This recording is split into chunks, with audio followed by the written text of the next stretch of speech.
Well, I've got some cheeky chappies from London, Essex based, and they are Designs of Chaos. Yeah. How you doing, gentlemen?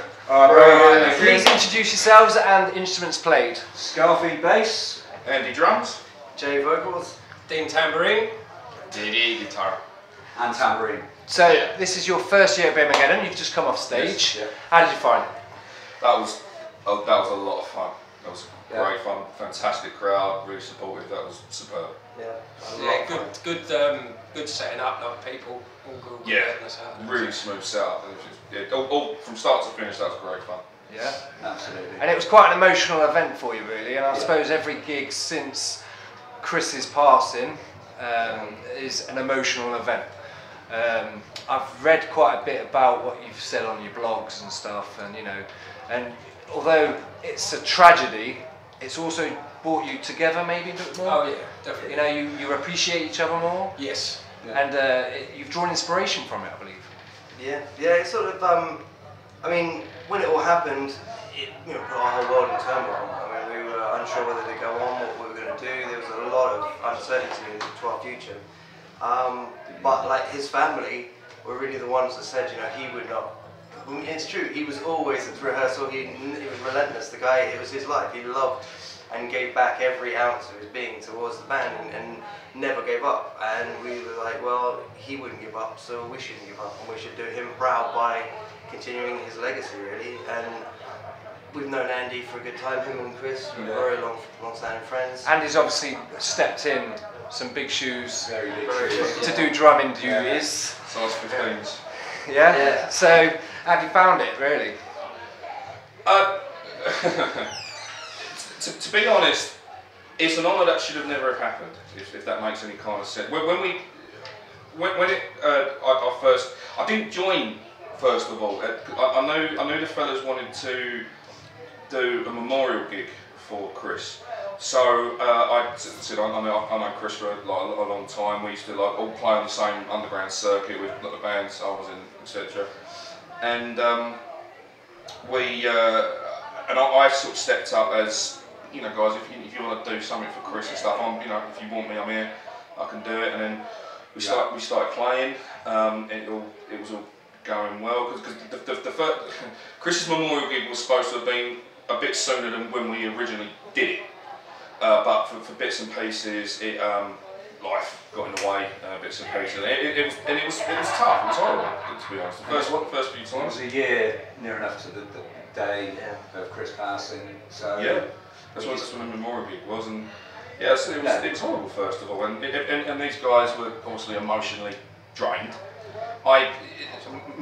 It's different obviously for me because I was playing in a band. These guys have really just played, especially like Dean and stuff, I'd only really just played with Chris. So it was tough, it was really horrible, but they were all very opening, very welcome, very friendly, and we struck up a bond. And then and you're closer than ever. Absolutely. Even through sweaty stage shows. We've had tears, we've had arguments, we've had near-on punch-ups, farts. But it was all part of the grieving process, I think. And we sort of. And it can only make you stronger, can't it? Really? Oh yeah, definitely. I mean, the one thing that we have all started, doing is appreciating each other a bit more. I mean, not that we didn't appreciate each other, but like the actual fact that we're here physically for each other. More so now. If one of us has got shit going on, we try and get to the bottom of it, help each other out. We're all getting on a bit. So I think so. Yeah. Well, I mean, you've just played Birmingham, but I know you played with Soulfly recently. Yes. At Bath or I some. did. That must. O2. Oh, was it O2? Was it? Okay. How did that go? Again, that was awesome. How did you get on? Scary. Absolutely. Well scary, wasn't it? Yeah. About 400, 500 people, something like that. We were the first on. Well, that's what it started off, and then it just as we were going through the set, the place just filled up. I was sitting there going, Christ almighty. Because at one point, Joe got the house lights to come on and stuff. He was like, shit, we're like grabbing headlights. Like, Christ. You were? Yeah, I was. I had to get my right. Giant fucking rep. So the rock star here was nice. But it was awesome. I mean, like, really, the crowd. For me, really, I don't care if there's 5 people, 50, 500. You'll get all of this. we give everything, and it's really As well as the Tash. Yeah. Taking it up a notch. Yeah. So at the end of the day, if the people cheer back and are into it and it's fists in the air and everyone seems to be having a good time, then that's really what really matters, really. And it was fantastic. I was really blown away by the crowd response. I mean, I've played various shows with different bands all over the years, and I've played some quite big rooms, and you get really lukewarm response, even though you're playing the same songs every time. So you just never know what the crowd's going to be like, and to have just that crowd response was really nice. Was the set similar to the one you played here? Exactly the same. Same. And I noticed you dedicated a few songs to Chris, obviously, in the set. Chris will always be there. I know you've just released a new EP. What's the name of that? Darkest Storm. Darkest Storm, which is a track off the EP as well, isn't it? So you've said it's to get dedicated to Chris. These were his last recordings. Recorded. We were going to do an album, but we managed to get 3 tracks done before he passed away. What you hear on that CD is Chris doing what Chris does. And I just badly imitate it. No. Don't put yourself down. Chris, Go on, put him down. Chris was He's a big lad, he's bigger than me. Chris was twice the size of me. Oh no, I met him once. It was massive. But Chris was a unique drummer the way he played. I'm a tough drummer, always have been. Chris was a unique drummer. So following what he did and learning all the other stuff, it's taught me. I was going to use the word finesse, but I don't really quite suit. But it's taught me a lot following what he does. Chris was awesome. So did he leave a lot of crib sheets and stuff for you to follow? And No, you've had to listen to it. It was all done in his van, wasn't it? Like, listening and then transit. getting it home and it play around with it.